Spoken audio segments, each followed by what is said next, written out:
Donald Robertson, thank you for joining me again. Yeah, as I was saying to you beforehand, I mean, I just finished How to Think Like Socrates, listened to it for a few weeks, including on the back of a camel in Morocco, which was pretty cool. And it's made a really, really brilliant. I was really struck. I always love all your books, but this one just hit me like a punch in the jaw for some reason. I don't know. I was thinking about Socrates a lot. I've been doing like a series on Plato's Republic. I think we're in a very Socratic moment as well. Like he has a lot to say to it. So it was just like really perfect and the best biography I've ever read, as well as the kind of practical stuff.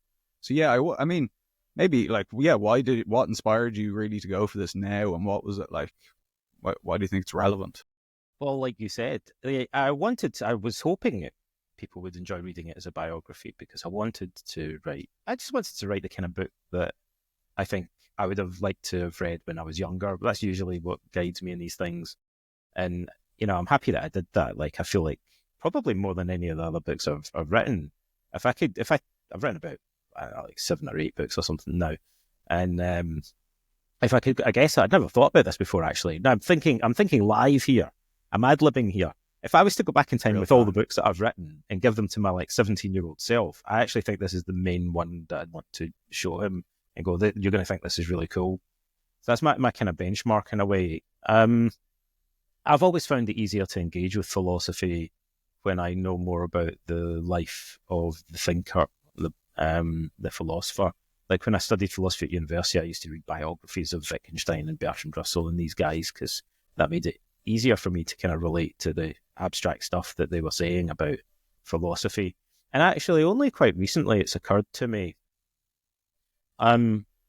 My first degree is in philosophy and my master's degree is in interdisciplinary philosophy and psychotherapy.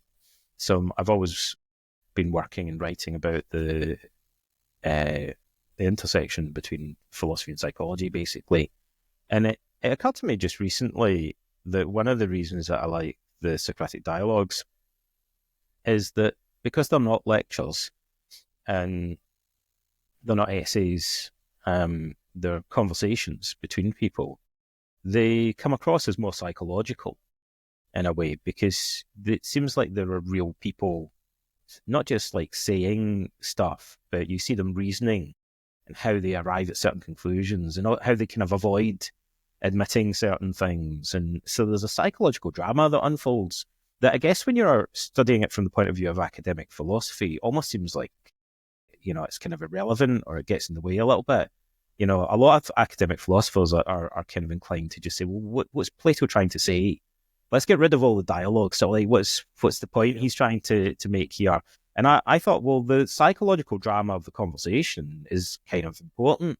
It makes it thinking of these individuals as flesh and blood human beings with lives outside the conversation and opinions and character traits, makes it more relatable as the Socratic method more relatable as a sort of a psychotherapy, a psychological process, it seemed to me. And that's partly why I wanted to present it more as a biography. And also, I think people have limited attention spans now. I think a lot of people would find it hard to read Plato's Republic now. I actually did a course with my undergraduates last semester on Plato's Republic and can testify to that. They're like, can I we think they post the got soundbite some of version? it, but Yeah, yeah, the it, cliff it's notes. it does take.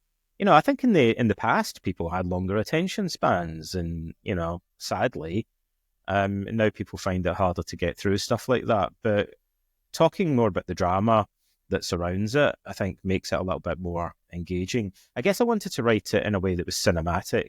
It was like you're watching a movie about Socrates or reading a graphic novel. Man, it should be like a HBO Yeah, TV show of like the life of Socrates. It was like well, episodes of like, yeah, you're so right. good.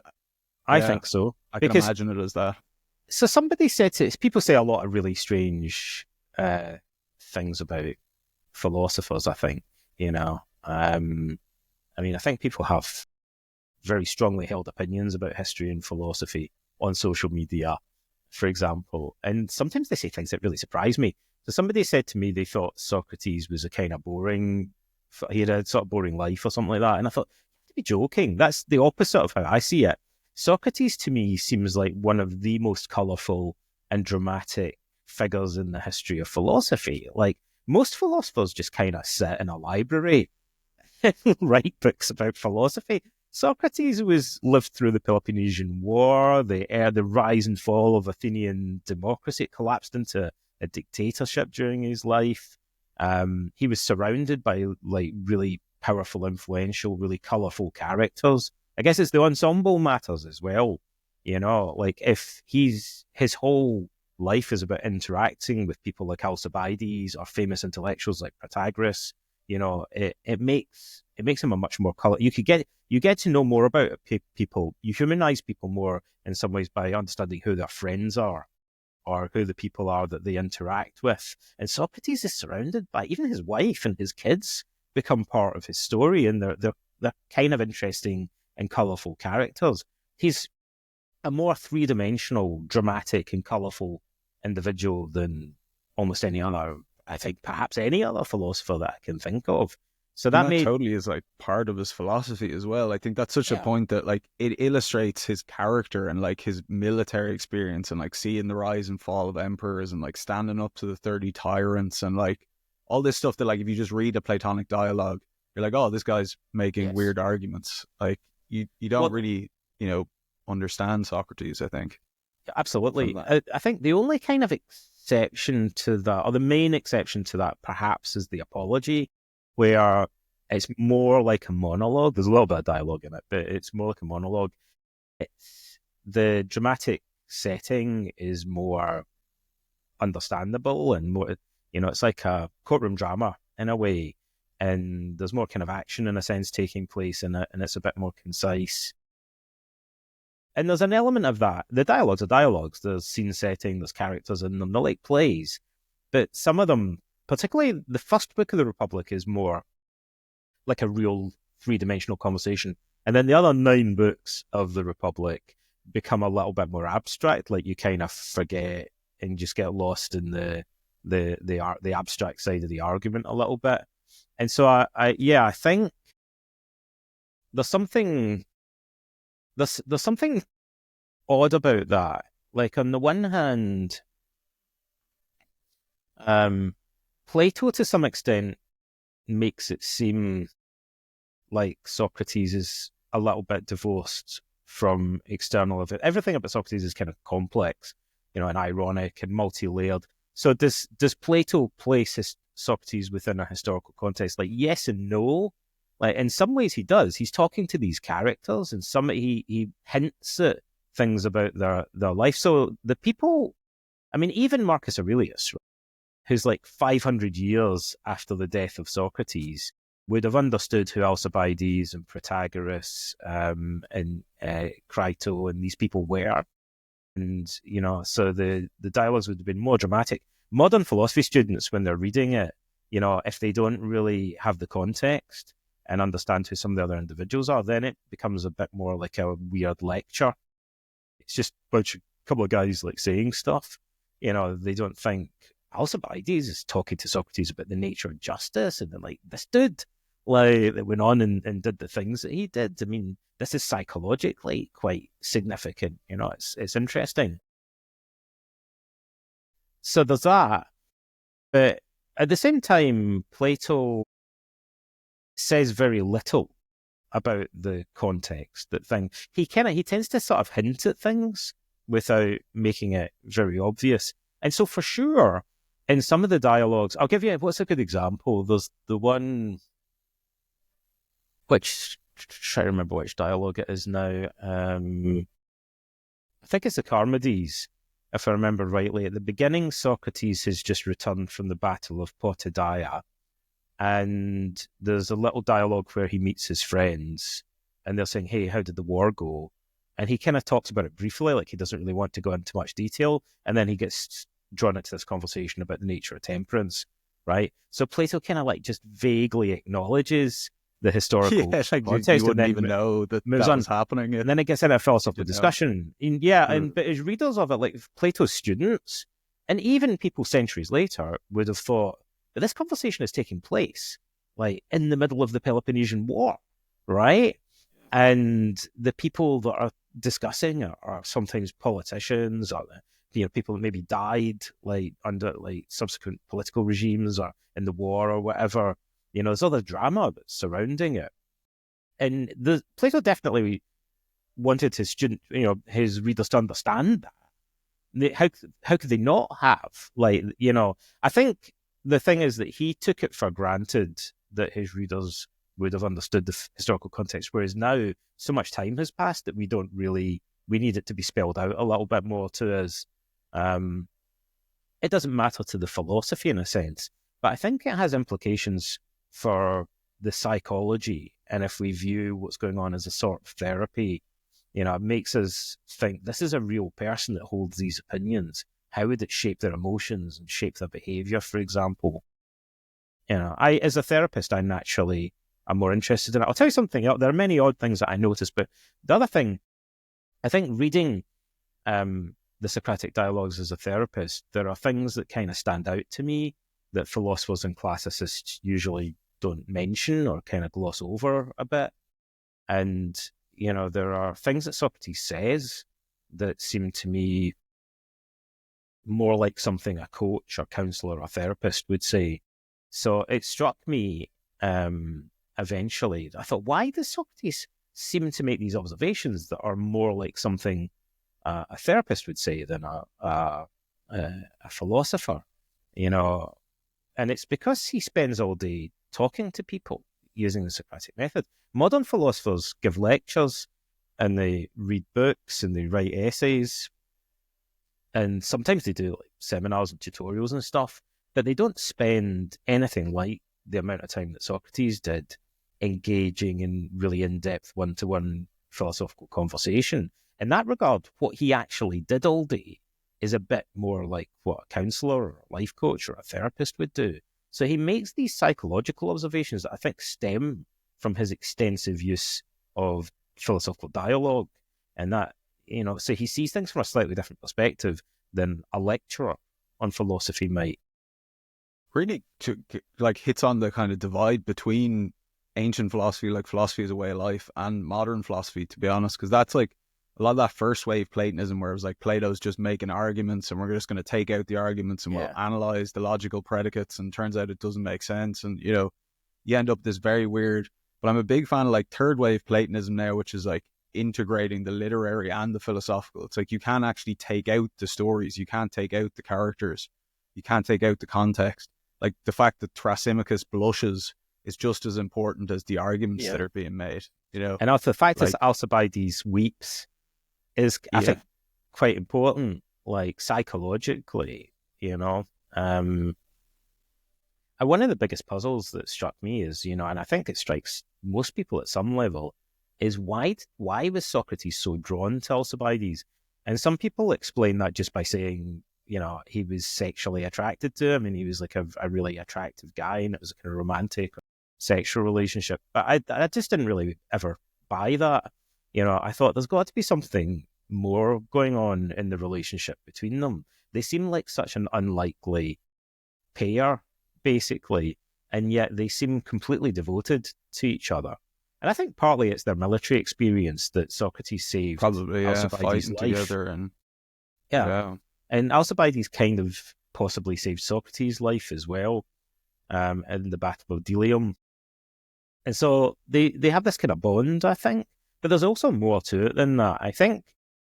And again, everything about Socrates is paradoxical. So I'm going to say something that even I find kind of hard to believe, but I see it this way anyway. It seems to me that Socrates saw Alcibiades, saw something of himself, and Alcibiades, that he saw him as a kind of a mirror for his own soul in some way.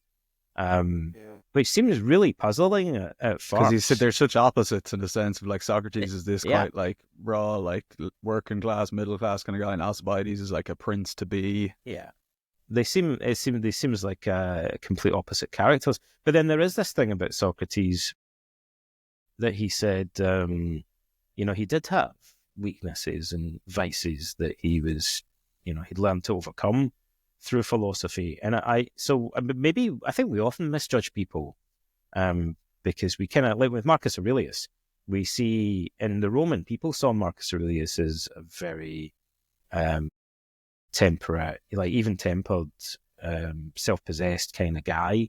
But Marcus Aurelius sees himself as somebody who's hot-tempered, right? But that's because this is a character flaw that he seems to have conquered, right? But he still sees it as a flaw within himself. Other people don't see it because he's mastered it through decades of training in philosophy. I think Socrates is like that. That's why it seems puzzling to us. But I think when he looks at Alcibiades, he sees kind of his younger self and some of the flaws that he's personally struggled to overcome over the years, perhaps. I think the other reason that he was drawn to him, there's, in a way, I think Socrates wasn't so concerned how intellectually accomplished somebody was, or I think what concerned him a little bit more, and that did matter to him, but in an interlocutor and a partner, what he really wants is honesty and openness. And I feel like the message that Plato's tried to get to us is that initially Socrates went to speak to people like Protagoras, who were professional intellectuals, public intellectuals, like wise men. And he thought, paradoxically, that they were kind of useless in terms of the Socratic method, because somebody who's makes a fortune from giving lectures and has a kind of established viewpoint is going to be super defensive and unable to question and change the position, ironically. And Socrates thinks of wisdom, it seems to me, more as a dynamic process, as a sort of cognitive skill, like doing the Socratic method really well is what wisdom looks like. And yet someone like Protagoras and the other Sophists cannot engage properly with the Socratic method because they're so wedded to the opinions for which they're famous and for which they charge lots of money. It's difficult for them to be seen to back down or question that. Whereas the youth of Athens, Socrates seems over time to become more interested in talking to everyday people and young men in Athens in particular. But he talks to everyone. He speaks to slaves, foreigners, rich, poor, and maybe most controversially of all, he does philosophy with women, which was kind of a big deal. That wasn't the done thing in Athens. But Socrates is so open-minded. He's doing philosophy with everyone he meets, basically. And he seems drawn to people who have no reputation for wisdom, because they're the ones that are most likely to be honest with him and admit when they're contradicting themselves. And that's so interesting that he prefers like an honest, normal person to a super intelligent kind of guarded he says that intellectual. in the Apology, that he thought people with no status, who were unknown in Athenian society, often exhibited more wisdom than famous men who were renowned for their wisdom when he actually put them to the test. And that's, I love the fact that he says that. It's like a really, I think most people instinctively are like, we get what you're driving at there, right? You've probably got a point. But it's a beautifully kind of subversive observation to make, and it's interesting, there are obvious reasons for it. Like, it's like you can't teach an old dog new tricks kind of thing. Protagoras was an older man, venerable intellectual. He's not going to admit that he's wrong about something. Like, he's not going to acknowledge his contradictions. Socrates kind of forces him to a bit, but in the Protagoras, there's this uneasy tension that runs through it. He's obviously uncomfortable with being questioned. He tries to avoid it a number of times. Whereas I think some of the young guys that Socrates talked to, perhaps Alcibiades quite possibly was like this, actually found it kind of addictive, and even though, it requires a certain amount of intellectual humility, they were drawn to that and wanted to keep coming back for more. And it seems to be, it's such a conflict anyway for Plato. I'm sure it is for Socrates as well, like the conflict between power and truth, like status and truth. Like, the more people are powerful in it, the less they are willing to seek the truth. And how do you get like the two of them to be the same in a sense? Because like Socrates, obviously the guy who knows the truth ends up getting put to death by the people with power. So he's like, there's a constant tension I see in that was really well done in the book, in terms of like how Socrates is almost an outsider because he's so committed to the truth and to his mission in a sense, but also beloved like by those who know him. Everything, I kind of hesitate to say this because it sounds maybe a bit corny, but really everything about Socrates ends up being ironic and paradoxical more than any other philosopher I can think of. Socrates to me is the quintessential Athenian philosopher, but the Athenians saw him as a topos, as like a misfit, an outsider. They saw him as a kind of weird dude, but they also seem to have recognized that there was something essentially Athenian about him. Is he the essential, like, fundamental Athenian intellectual? Yes and no. Like, he's also a kind of misfit that, like, swims against the tide of the prevailing values, but he's also a kind of product of very much of Athens and the democracy and the intellectual climate that existed there, and the freedom of speech that they valued under Pericles. You mentioned at the beginning as well, one of the reasons that I was drawn to writing this story is I think it has obvious resonance with modern society. Maybe it's a timeless message, but it seems really relevant at the moment. I mean, with each day that passes since I wrote that book, I think there is stuff going on in world politics that looks more and more like some of the things that happened during the lifetime of Socrates. The Athenian democracy was only founded about a generation or so before Socrates was born, and it was still relatively new. And he saw it reach its height under Pericles, and then kind of how it degenerated into a sort of civil war, and then into the dictatorship, if you like, or the junta of the 30 tyrants. And, I guess what happens with Socrates is he's trying to respond to the flaws in the democratic system.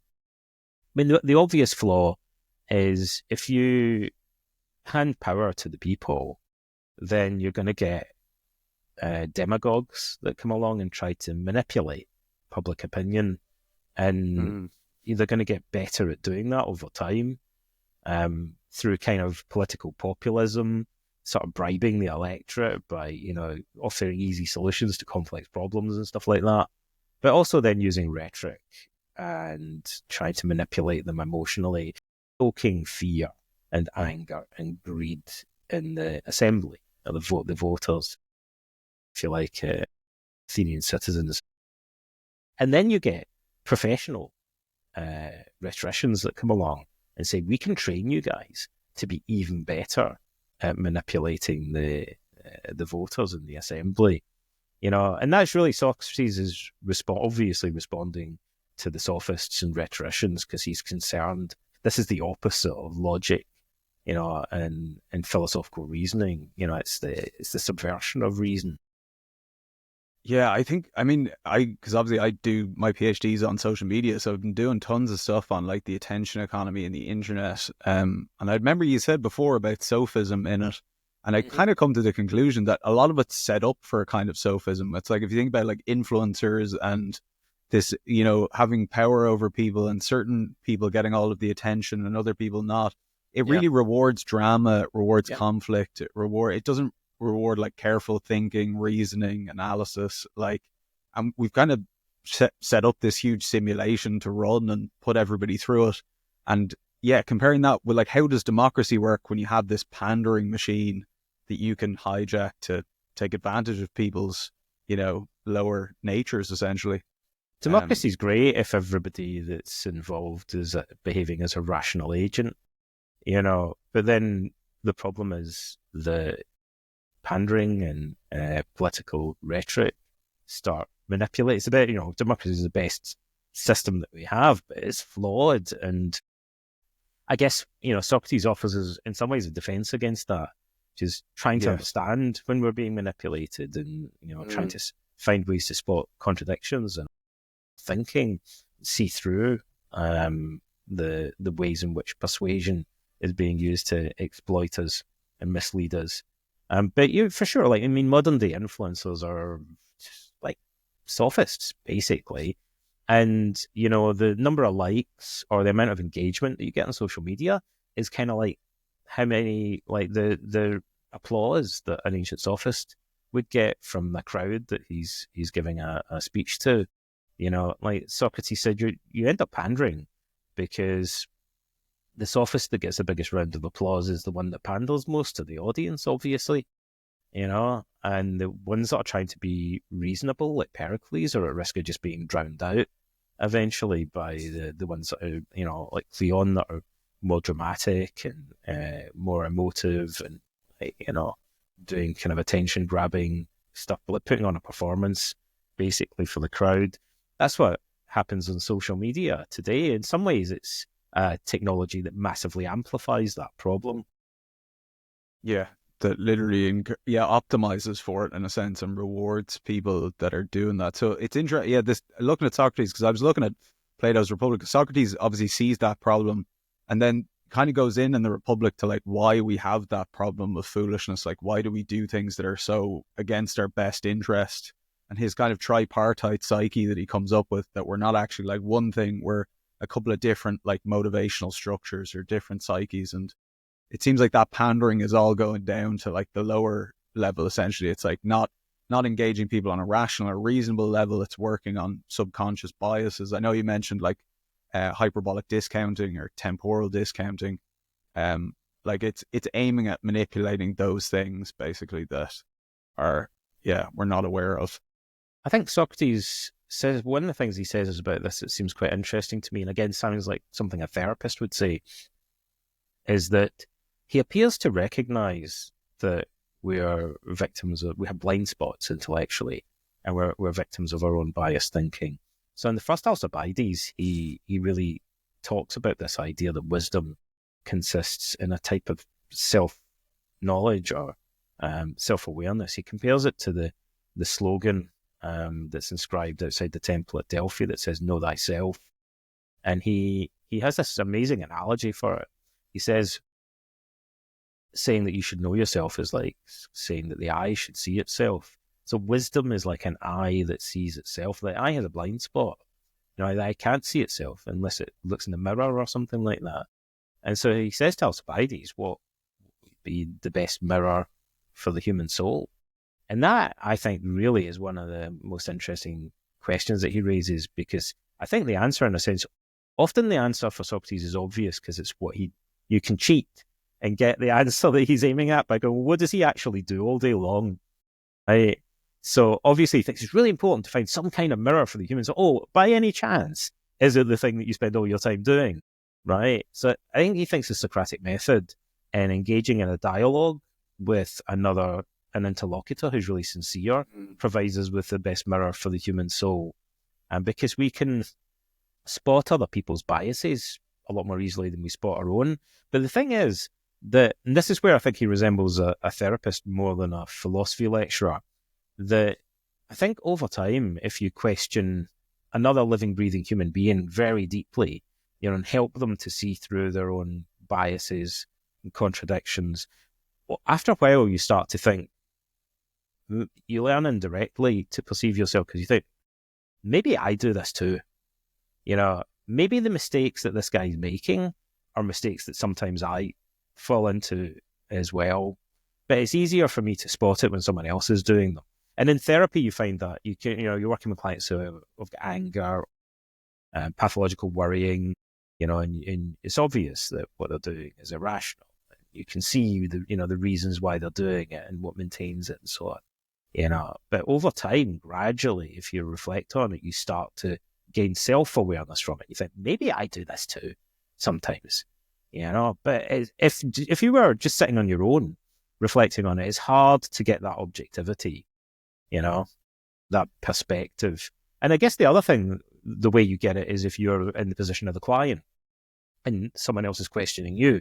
And sometimes that happens to Socrates, the tables are turned on him a little bit, and the people he's talking to question him. So engaging in this back and forth, he gets self-knowledge by observing the thinking errors that other people are making, but also allowing other people to engage with him and question him allows him to gain self-knowledge. And that's, I guess he's saying in a way, that's the only way you can get past this blind spot and spot your own biases. You can't really do it very easily if you're just sitting in an armchair, smoking a pipe with your slippers, thinking, I wonder what my biases are. Like, Yeah, it scrolling emerges on more social media. easily. Which is, I love the technology you use yourself as well. I mean, it's individualized, personalized, and it looks like it's connecting to other people, but it's mediated through like the structure of the platforms. Like it's not, In you social know, media. Yeah, the it comments is. you have, like, it's Do you not the same notice necessarily as a there's conversation. definitely something weird about it? It's definitely not like a conversation for some reason. I mean, again, maybe it's because you don't see a flesh and blood human beings. You don't kind of experience what they're saying in a more rounded way, in a more kind of psychological way. It's a little bit abstract, Their but context as well and who they you can are. see clear as day that people hardly ever change their mind about anything on social media. They'll argue about. I mean, even often people love nothing more than arguing about history and philosophy on social media, I had some guy tell me Socrates didn't exist the other day. stuff like Um, that. Yeah, and they're yeah, like really sure of it. And even if you go and or they'll argue with you about the meaning of word, and you're like, dude, you could just go and look this up in a dictionary. There's no pointless arguing with somebody about what a word means, right? You just look it up in a book or something. But if you correct somebody, even if you go, hey, like, here's the dictionary definition of word, it's not what you thought it was, they still rarely back down. Like, even if you present them with clear counter evidence, like, they'll just yeah. kind of shift, move the goalposts, right? And shift to another argument to kind of like dig in and defend the same position. Or they'll kind of like just ignore what you said or something like that. I think it maybe happens sometimes, but very rarely have I seen people go, that's a really good But point. yeah, I guess I was wrong there, you know, yeah, I've never seen that. I don't think ever on in social to media. be honest, no, in any comment string of, oh, thank you for that information. But yeah, if it is, it's such a, because it does seem like to me anyway that they've developed it for those biases for Yeah. engagement essentially, because they've realized like Facebook did that thing with meaningful social interactions, so they optimized for comments over likes. But really, what that did was optimize for people fighting in the comment section because that's what Yeah. most of the comments were. So it was Yeah. like they started promoting more of that rather than other things. So it's a kind of messed up incentive. But I do think you're right. The solution is somehow in Socrates in a sense of like it's cultivating self knowledge and how we can do that and how it seems like we need it on a bigger scale than has ever existed before as well. I mean, Socrates is, you know, typically associated with kind of intellectual humility because he questions his own knowledge. Um, and he's open to, he says things like that, he'd rather be proven wrong in a debate than be proven right and so on. So he has this kind of characteristic of intellectual humility, which is kind of the opposite of the Dunning-Kruger effect, like it's the opposite of what you tend to find. I mean, one of the things I notice now is that the Socrates thought his Socratic method was a remedy. He views it as a psychotherapy. He quite explicitly describes it as a sort of therapy. He has a medical model for understanding philosophy, and he says, what's it a cure for?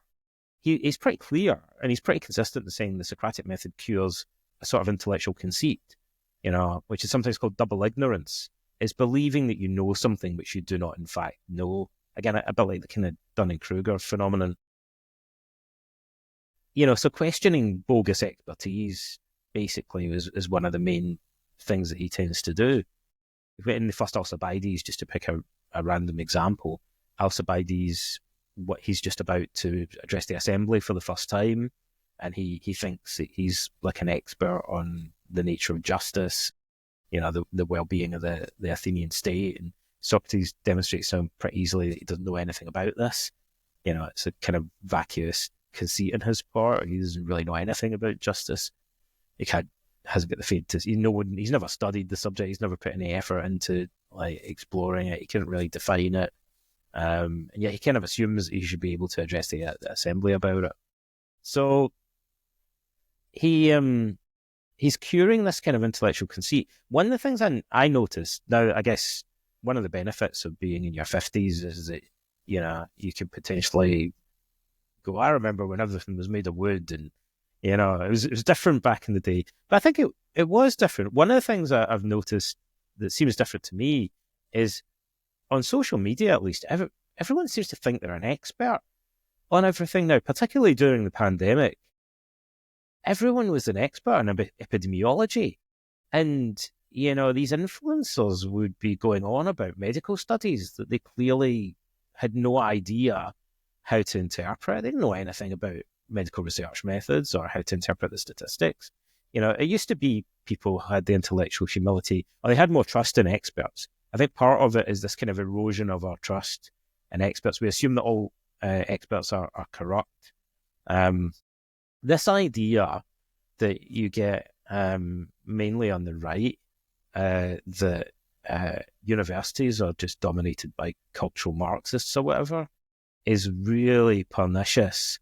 The idea that the most educated people in our society are all inherently untrustworthy is, I think, quite a dangerous idea. I mean, we should definitely question intellectuals, but what it leads to is just completely discounting people who have... And you can't just plug into all research in some sense that's just like, oh yeah, I read this paper so I can conclude this. And it's like, well, It turns out they're oftentimes a lot more complicated than just jumping straight into it. People go to university for a reason to study these subjects. It takes years, to really in-depth study, to really understand a lot of these subjects. But yeah, it's baffling. And so how is that possible? I think it's erosion of trust in academia, erosion of trust in science, erosion of trust in experts, and also like a kind of lack of pushback. So people can say things on social media. I guess if someone was saying some of these things, like pseudoscientific things in person, it might be that other people, would challenge them more, and they'd find that more embarrassing. Well. Yeah, like they'd question, they'd be more like kind of forced to. I get that. To be honest, I think there's an element of social shame and humiliation. Like if you're in the pub and you start lecturing everybody on, viruses or whatever, and actually you haven't got the faintest idea what you're talking about, and maybe there's a nurse there or somebody that's got a bit of medical knowledge could just easily expose the contradictions of what you're saying. Maybe you're going to be embarrassed and think, oh yeah, maybe I'm looking like an idiot. Yeah. But on social media, people never feel like they look like idiots. I guess it's a form of experiential avoidance that it permits in a way. They don't have the kind of shame or anxiety that would normally come from saying stupid stuff or being exposed as contradicting yourself. So they just carry on doing it. And that I think that reinforces this kind of Dunning-Kruger problem. But there are many other problems. I mean, one that I would mention that seems obvious to me is that there's a kind of selective thinking bias that social media inherently encourages. And this has always been the case in the media. So, for example, politicians decide that Scottish people are a kind of group they want to scapegoat, right? So they'll get some videos of Scottish people robbing banks or behaving badly in some other way, right? And they'll show you a bunch of videos. I mean, obviously, it would take us 5 minutes to go and find some videos that make Scottish people look terrible, and then you just present those in the media or on social media and go, look at this is what Scottish people in general are like, right? So encouraging people to draw a generalization from a limited sample, right? But it's arbitrary, right? They do that all the time with immigrants, with Muslims, or with whichever group, like with, I think the trans community as well get kind of victimized in that way. Like the social media accounts that want to demonize certain groups or scapegoat them will just kind of find a couple of examples. They'll go, look at this guy, he's an immigrant, he murdered somebody. So, all immigrants are scary and dangerous. But this guy's a Muslim and he's a terrorist, therefore all Muslims are terrorists. It's like, I say to people, well, when I was a kid growing up in the west of Scotland, the stuff that I hear my American friends saying now about Muslims seems like exactly the same as the stuff that I heard people saying about Catholics when I was a kid in Scotland. And people in Scotland and people in the UK used to say things like all Catholics are terrorists, right? And then they justify that by pointing to the IRA, and then they'd say, yeah, but all Catholics really support this, and it's the same kind of reasoning that people then use to tar all Muslims with the same brush, like, and they're all Muslims are terrorists, like, because their whole ideology is kind of supports this. Here's yet another example of an act of terrorism, so they present information selectively, and they'll use its salience as well. So they'll show, here's some footage of some guy doing a terrible thing, and so this now represents the entire class of people. All Scottish people are like this. All Catholics are like this. All Muslims are like this, basically. And the only reason, I think Socrates thinks the basic problem is the age-old dynamic between appearance and reality. Right? Simple as that, over and over again. So you can create the appearance that, Muslims are terrorists, or all trans people are groomers is another thing you see on social media a lot, and this kind of thing. So you create that appearance, presenting information selectively, and maybe not even maybe there are some genuine cases, or they're making stuff up and distorting it. Now AI can be used. Sometimes people just cut and paste headlines and change them and stuff. But let's say you can find one or two cases. And then use that to kind of represent the whole group. So the reality is obviously different from the appearance that could be created by presenting information very selectively. And that happened in ancient Athens. It's weird and it's surprising in a way that we haven't gotten wise to it and learned to protect ourselves against that kind of rhetoric. Kind of enhancing it with more powerful technologies, to be honest, to give more appearance and less reality. More appearance and less reality. Generative AI is a good example of appearance generating technology.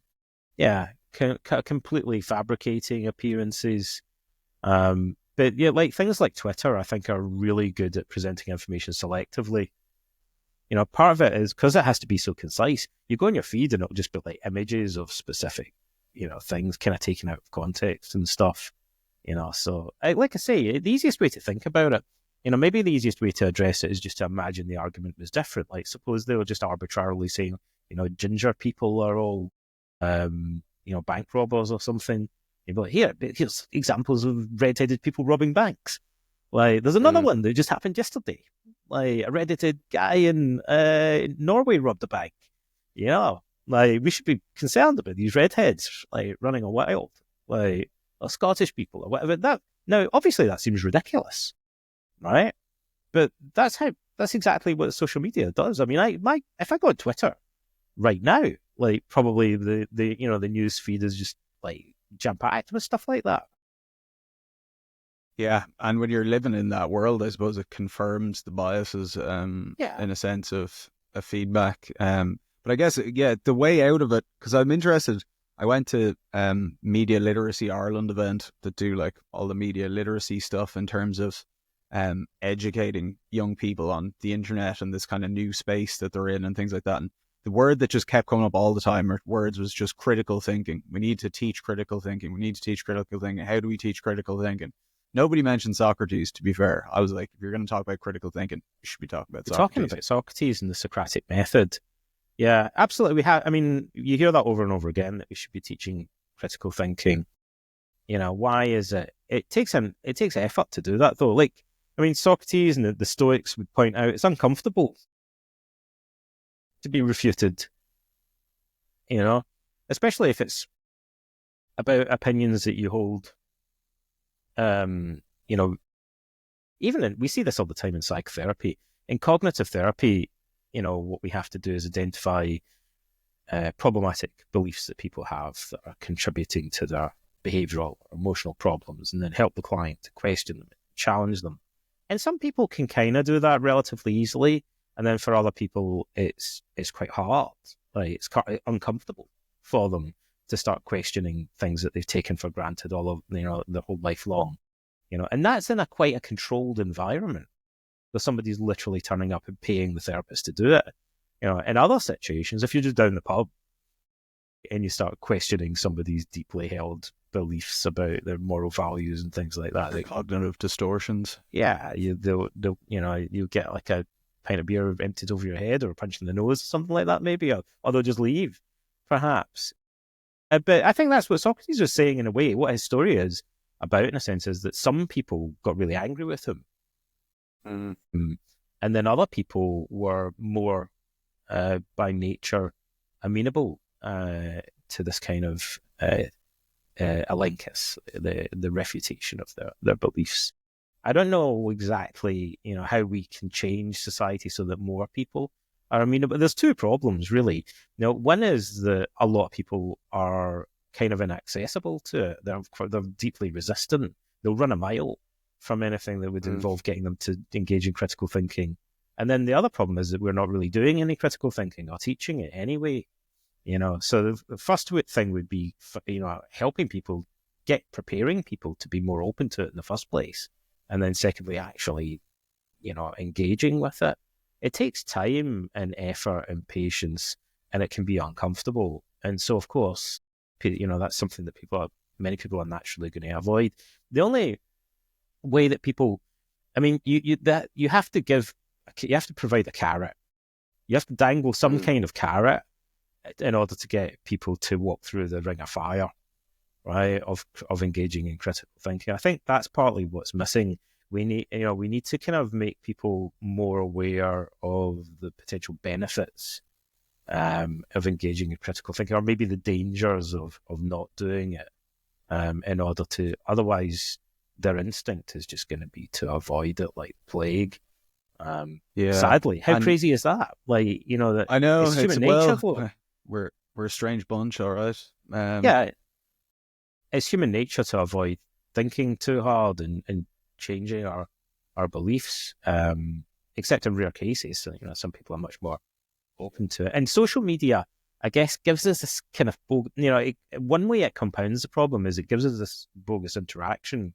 Where it allows us to talk to people but avoid the risk of being refuted.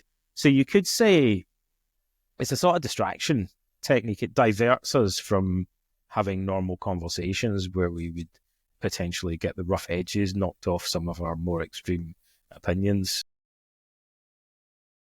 Yes, totally. And I think the carrot that you're talking about kind of struck me there as being the therapeutic benefit, because Socrates is almost, you'd say he's almost enlightened in a way. Like he's definitely, like, in the way he dies, I think he's like he's a pure, what could you ask for more, I suppose, to be so calm and collected and peaceful in the face of death. It really indicates he, in some sense, his method worked. Like he seemed to really grasp, the value of life and be able to move on. See, it's definitely true that in the ancient world that the way he faced his death was one of the things that particularly attracted people to his story. That's for sure. Like even the Stoics, when they talk about Socrates, like at least from the limited evidence that we have, and by the way, like it's hard, I have to qualify that by saying, we have like less than 1% of the Stoic literature. So I'm always a bit wary when people say the Stoics thought this, the Stoics thought that, like, because we don't know what they wrote in 99% of the books, right? So, they may have said a bunch of other stuff, but generally on the evidence that we have, when they talk about Socrates, a lot of the time, a kind of disproportionate amount of time, they're concerned more with his behavior rather than his philosophy. And it is particularly the way that he faced. For example, Epictetus, the most famous quote of all Stoicism is, I think, probably passage 5 in the Enchiridion of Epictetus, where he says people are not distressed by events, but rather by their opinions about them. At least it's the most quoted passage in the sense that every book in CBT pretty much like contains that quote.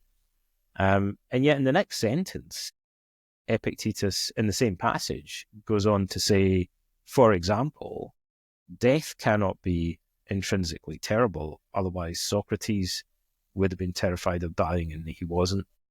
So he refers to Socrates as a kind of a role model, an exemplar of somebody who's able to be fearless in the face of death.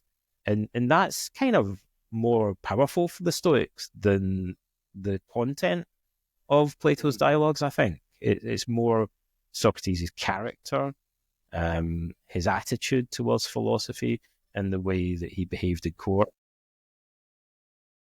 Yes, totally. And yeah, that was something I really got from your book as well, in a sense that you could see him in different circumstances. I felt like you were writing dialogues as well, that you were writing like updated Socratic dialogues, essentially, of him in action as things would be. I couldn't tell exactly what was stuff. I could tell you were using some stuff from the other dialogues, but then I could see that you were adding stuff onto it as well, in a sense of like extending his character for like a more living and breathing Socrates, because I do think that's what's powerful about Socrates is his reality. Like that's what inspired the Plato to write him.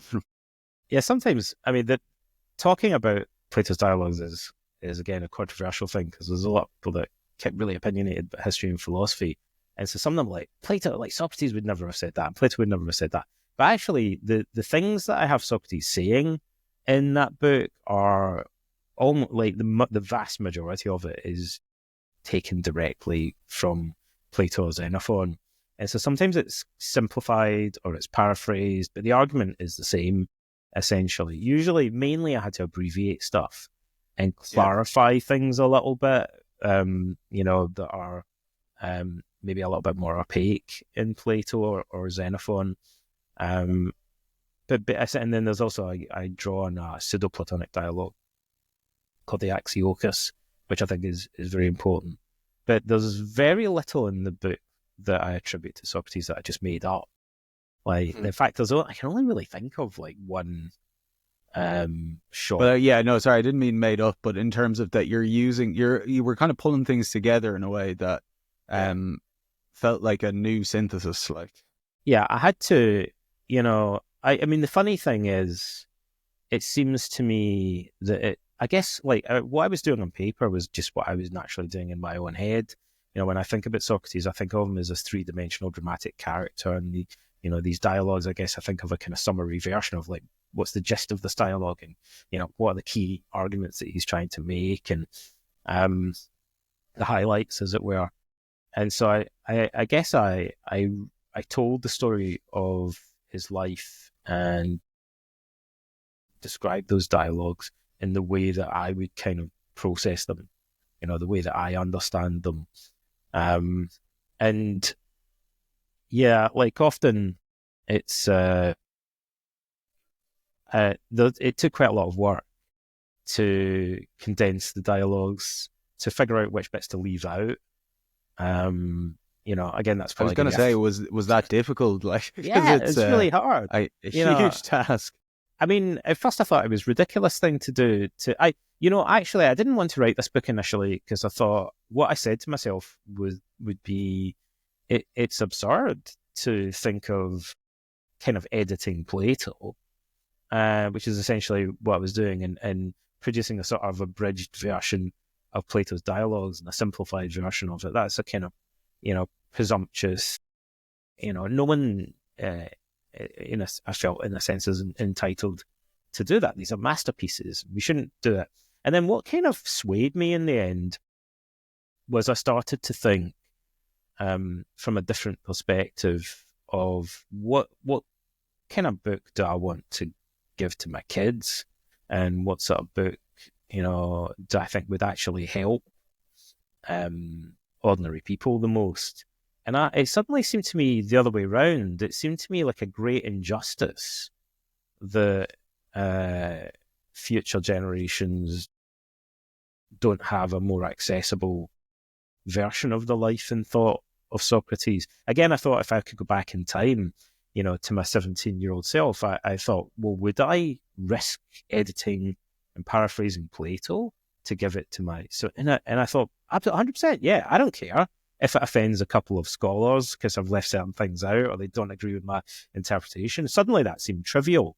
I thought, no, it's much more important that I am able to give like this young guy a version of the life and thought of Socrates that he finds interesting and that gets him thinking. He can go and read Plato's Republic for himself afterwards anyway, and he might say, I read this in a slightly different way from the way bits of it were presented in this book. That's fine. But it seems to me like a lot of people that read How to Think Like Socrates may otherwise never have read any of the Socratic dialogues. I wanted to give them a kind of on-ramp So that, and already some of the people that read it have said to me, I read that and then I went off and I read the Apology and I read the Symposium, and like you kind of gave me the confidence to be able to do that. And as soon as I saw people saying that, I thought that's exactly what I was hoping to achieve. And it would have been a kind of, I feel it would have been unjust and it would have been wrong to kind of deprive people of that on ramp. So I thought, I don't care if like people dispute some of the dates, or that shouldn't stop me No, from I creating totally something that agree. helps people. Yeah, like it could. One of my students actually said to me when we were doing Plato's Republic, like, is there any like modern versions that are like, and this would be a book, to be fair, that I'd recommend them to be like, look, this is going to get you into it. Like, this is going to get you into Socrates. You're going to learn about the characters and meet them, and then have a connection to the dialogues more. I think because they're hard to read. Like they do require work, and if you don't have that personal connection, you're probably going Find to, that give up I on tried them. to read when I was about 17. I tried to read Plato's Republic, and I got about halfway through it or something, or less, probably less than that. And then I probably just got kind of lost. The Some of Plato's dialogues are much easier to read. Like the Apology is really easy to read, and actually the first book of Plato's Republic is pretty easy to read. And then there's other Platonic dialogues that are really hard. Also, we have we have about 40 or 50 dialogues from Xenophon, and that people often don't know about, right? But that's our other significant body of Socratic literature, and those dialogues are much easier to read. They're also a lot shorter and kind of simpler. I actually like Xenophon in some ways. Nah, can I say that? I was going to say I like him. I think he's underrated, would be a good way of putting it.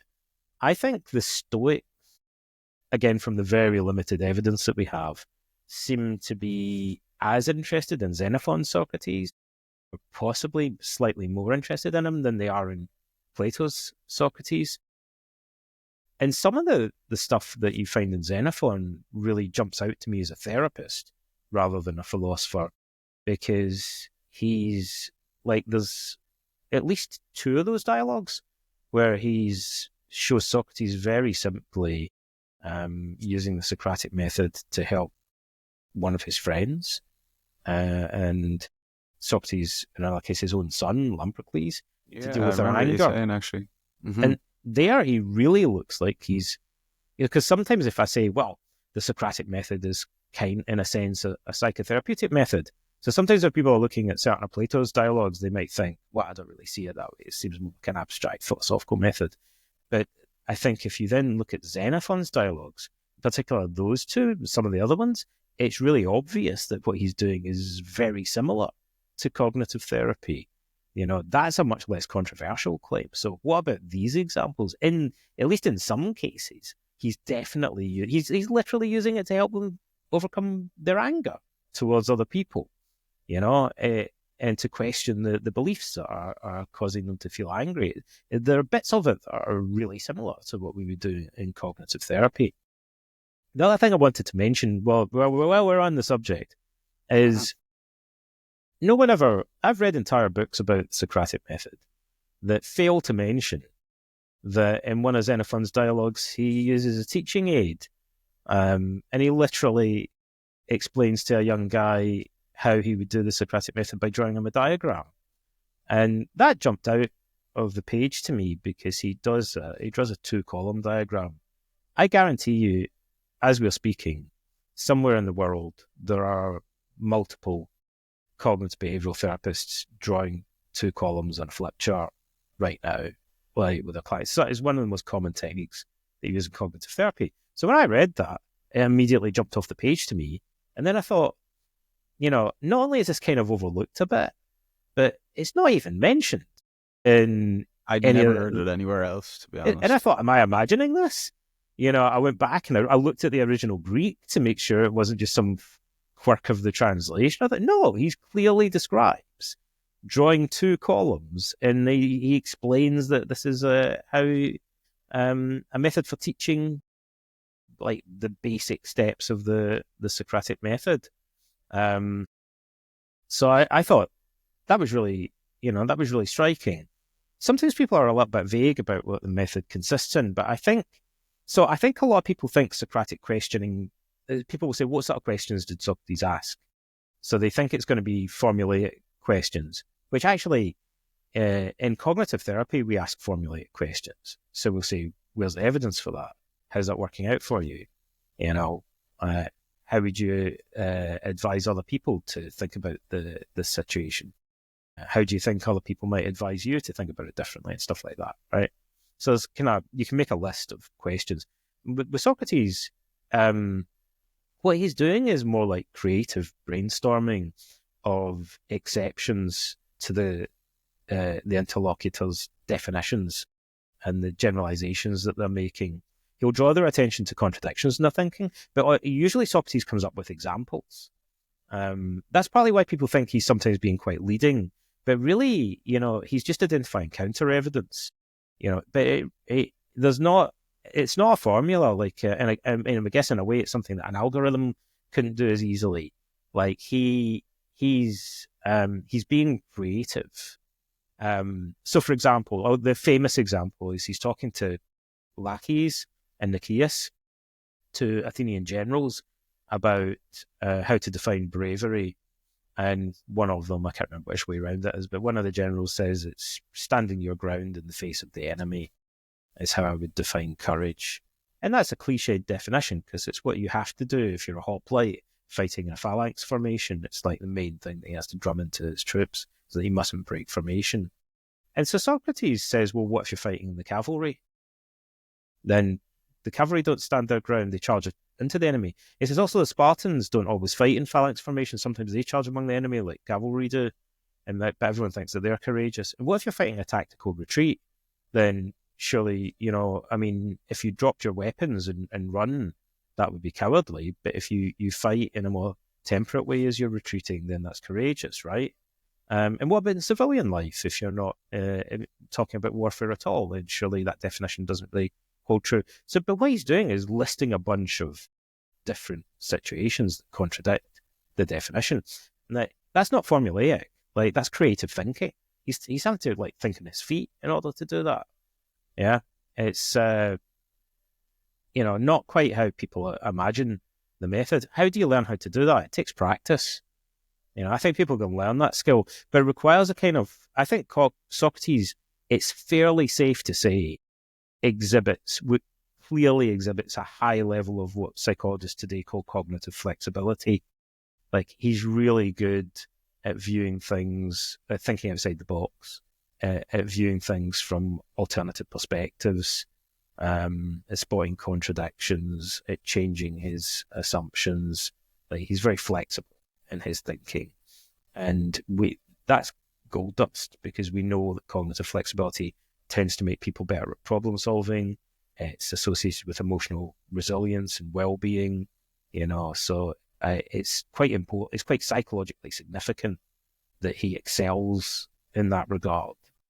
Unlike the Sophists, who are wedded to quite rigid sort of dogmatic ways of understanding things, they have a script that they're following. They have a party so line. Socrates isn't following a script.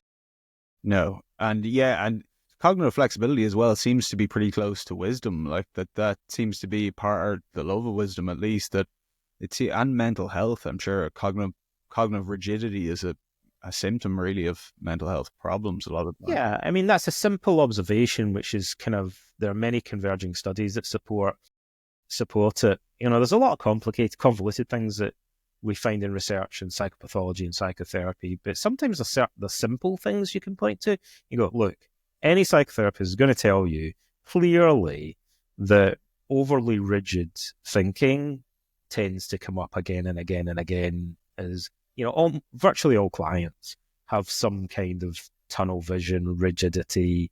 Albert Ellis, who is the original sort of pioneer of cognitive behavioral therapy, his way of framing it was to say most psychological problems are caused by rigid artistic demands that we impose on ourselves or other people. Therapists have long called it the tyranny of the shoulds. People should respect me. Like, they have to respect me. And if they don't, I'm going to get really angry. right? It's almost like a little algorithm. Like when you impose a rigid demand, it's almost like in brackets after it, you're saying, or I'm going to get upset. Like, I have to succeed at everything I do. Otherwise, I'm going to get really depressed. Other people, other people have to love and respect me. Otherwise, I'm going to, get Or angry with else. them. Yeah. It's a recipe for neurosis to have these kind of, and the alternative is Ellis describes as flexible preferences. So, like, I'd really like it. It'd be awesome if I succeeded at everything I do. But if I don't, it's not the end of the world.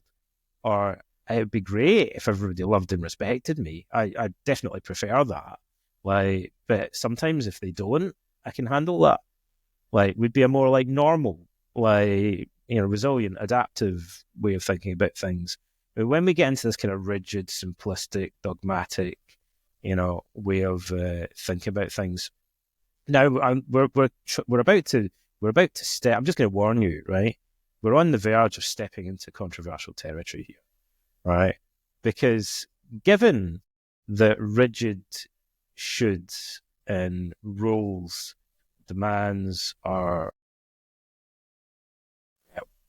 generally widely perceived as being one of the most obvious problems that people exhibit in psychotherapy, isn't it ironic that a great deal of self-help and self-improvement literature consists of rules for living that are presented in a simplistic, kind of dogmatic manner? Here's like 5 rules for life, that here's like like a bunch of bullet points, and that if you follow this, you'll be happy. So the risk is that people, when they're given these kind of simplistic rules, they'll apply them, like tidy your room, right? Or, always speak your mind, or whatever. We get from self-improvement gurus these kind of generalizations, sort of one size fits all. People want easily digestible bullet point, coping strategies. And, maybe speaking your mind is a good idea sometimes, but not all the time, right? There may be some situations where you should keep your mouth shut, or, you should listen to people first, or, where it'd be better to phrase things more indirectly or more tactfully, right?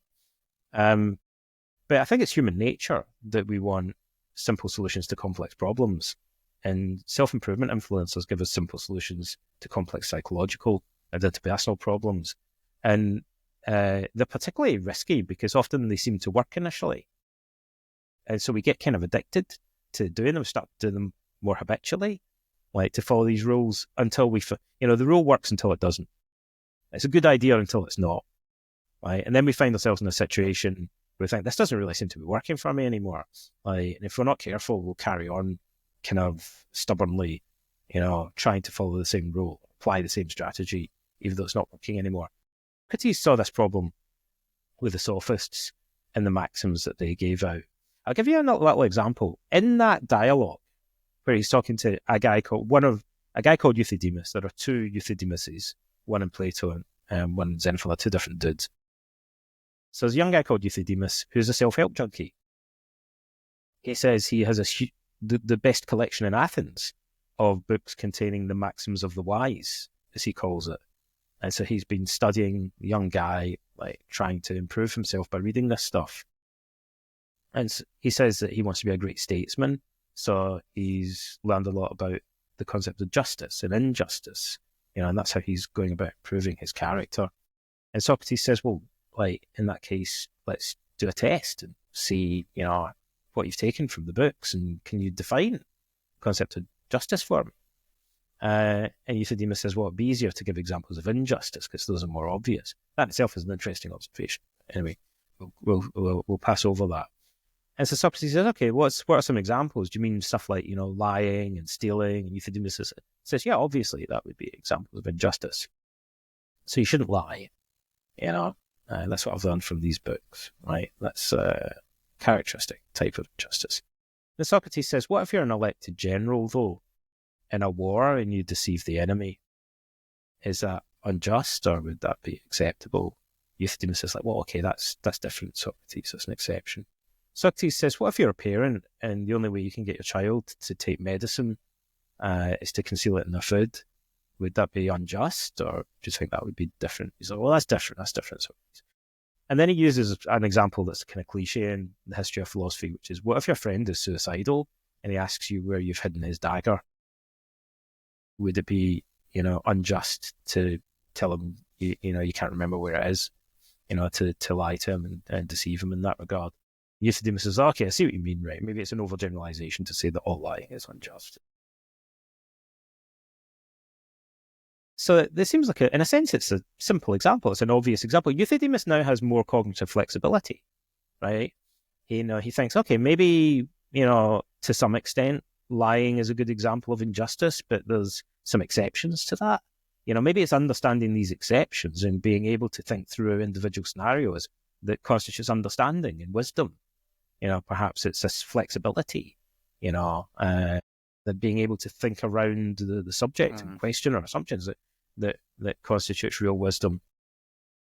But in modern self-help, I mean, funnily enough, probably the best-selling self-improvement book of the 21st century, I'm guessing, is Jordan Peterson's 12 Rules for Life.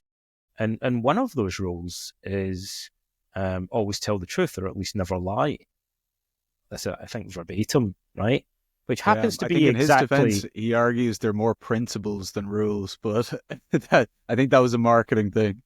But he says, I agree with you in that you can't apply things rigidly. Well, I'll push back against that a little bit, because in the preface to that book, which is, to be fair, written by someone else, but it's at the beginning of the book, the guy who writes the preface to 12 Rules for Life, to my surprise, really leans in to the whole idea that they're meant to be rigid rules. He compares them to the Ten Commandments, and he actually says it's called the Ten Commandments for a reason. It's not the 10 suggestions, right? And what people need are quite strict rules. So, to my surprise, the Ten Commandments, the preface, I don't think even work that way in terms of like later Christian thing. Like they're more like it aims at a particular kind of character that you rough should guidelines.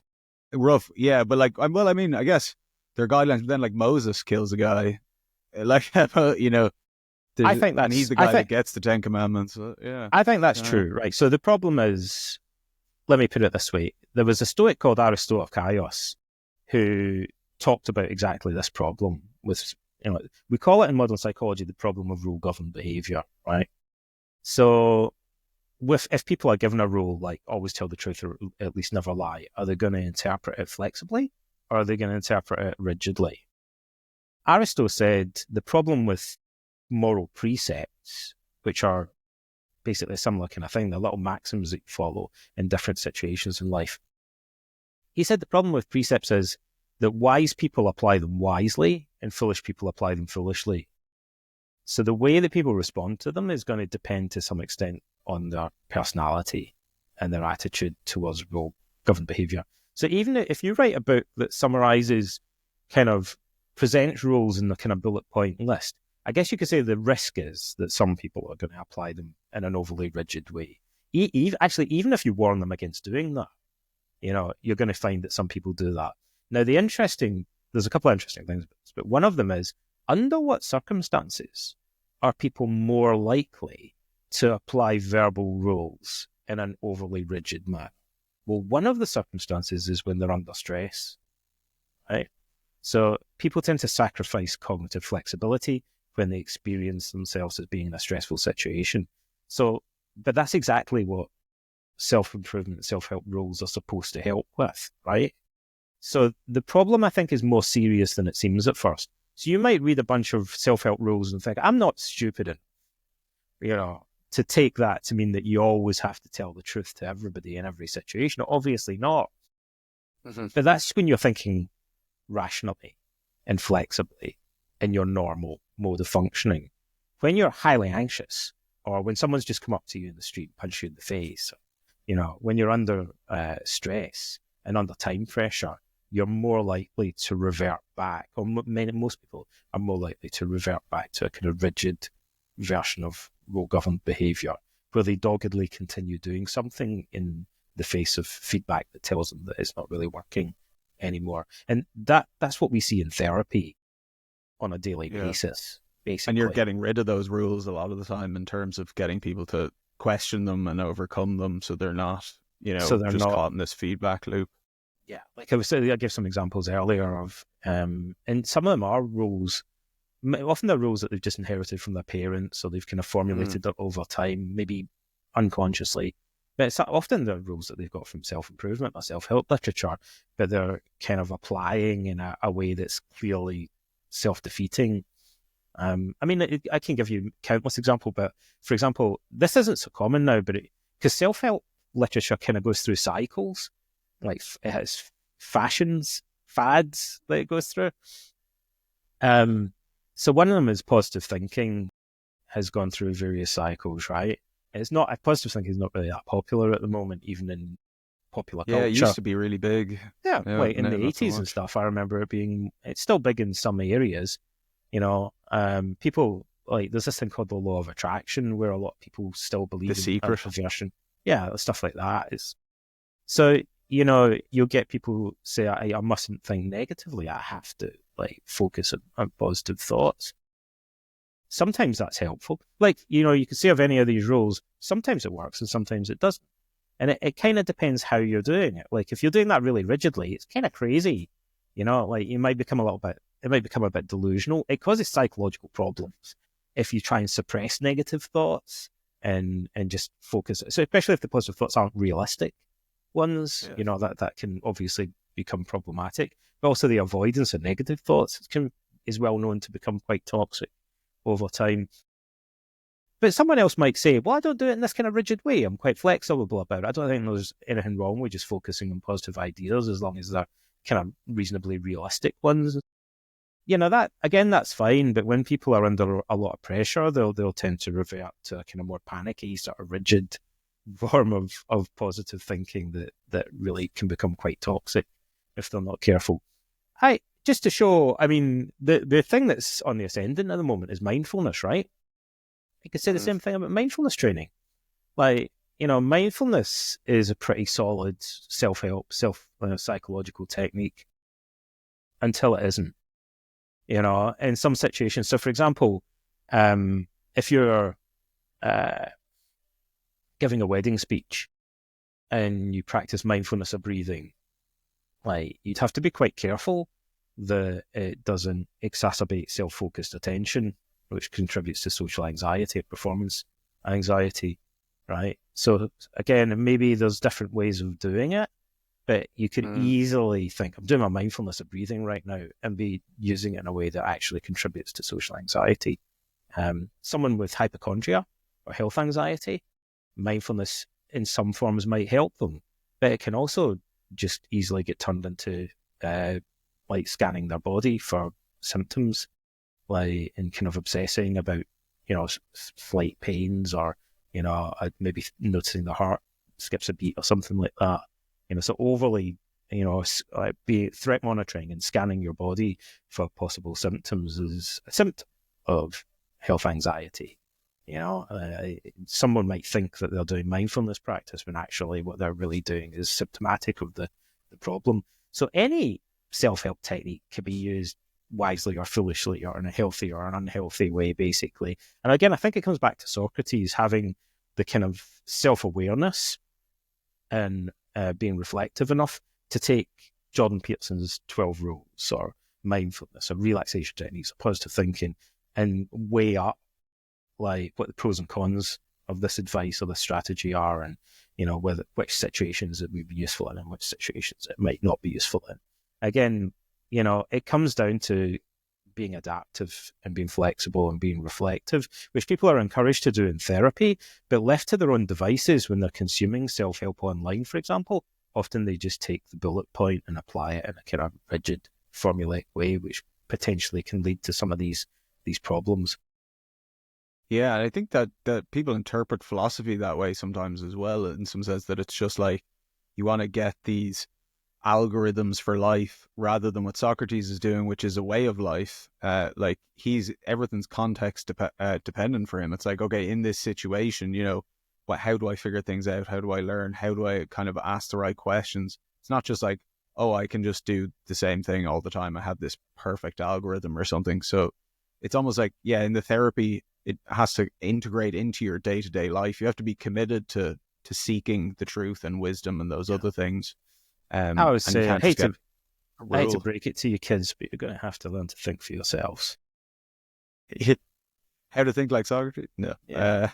But Maybe a bit. again, the irony is that, if you were to think like Socrates, you'd learn how to think like yourself, by learning how to question your assumptions and so on. Socrates wants to teach you how to think for yourself, basically. Whereas the Sophists, I guess you could say very simply, wanted to teach people how to think like them. They literally would say, like, here's a speech about the nature of justice. And people would memorize what the Sophists said. They had maxims that people would memorize. They'd also memorize their speeches verbatim and then just kind of regurgitate them. I think in some ways we get this in modern society as well, where people consume YouTube videos and then just kind of repeat, what they've heard from a TEDx talk or whatever, but they haven't really kind of studied the subject or questioned or kind of chewed things over, to have a genuine understanding of it. I mean, you're in terms of philosophy, I notice a big difference between people who are just consuming videos and stuff online about philosophy and people who have done a degree in philosophy and have written essays and got them marked, and maybe had mistakes pointed out to them in their understanding, or they've engaged in tutorials where they've been talking to some tutor, and flaws in their reasoning have been pointed out. Unfortunately, you don't do exams, you don't get corrected, and challenged if you're just doing philosophy by watching videos, so it's harder to kind of acquire a genuine understanding of the subject. The risk is that what you're going to learn to do is just repeat stuff that you've heard someone else say. Which is going to be useless to you, pretty much. I'm concerned there. We've gone a bit over time there, Donald, but yeah, thank you so much. And I encourage everybody to read the book. I've been already recommending it to people. I've bought a few copies because it's the perfect, as you said, to get people into it. And also for me, who I was very experienced, I've done a degree in philosophy, PhD. I learned so much from it and so much on Socrates that it's the best telling of his life and his philosophy that I've come across. So I really appreciate that you did it. Thank you very much. I'm glad you found it helpful. I got excited writing it, actually. Again, I thought if I could go back in time, I really think my younger self would be like, oh, this is awesome. So, I'm glad that, and I don't think it's everyone's cup of tea, but I'm glad that, that some people have got excited about it and thought this is the kind of book I was looking for. Yeah, I know, I really did. And the HBO series, I don't know if you know anybody, but I mean, it would be an ideal candidate for one of those Socrates movie, Swords and Sandals, maybe. Yeah, that'd be awesome. Good. I think there's a TV play called Barefoot in Athens, where Peter Ustinov plays Socrates. And since I've watched that several times, now in my mind, I find it hard not to imagine Peter Ustinov as Socrates. I kind of think, who could play Socrates? I think of Socrates now as being a bit like Peter Ustinov. I think he did really a pretty good job of portraying him. I need to look that up.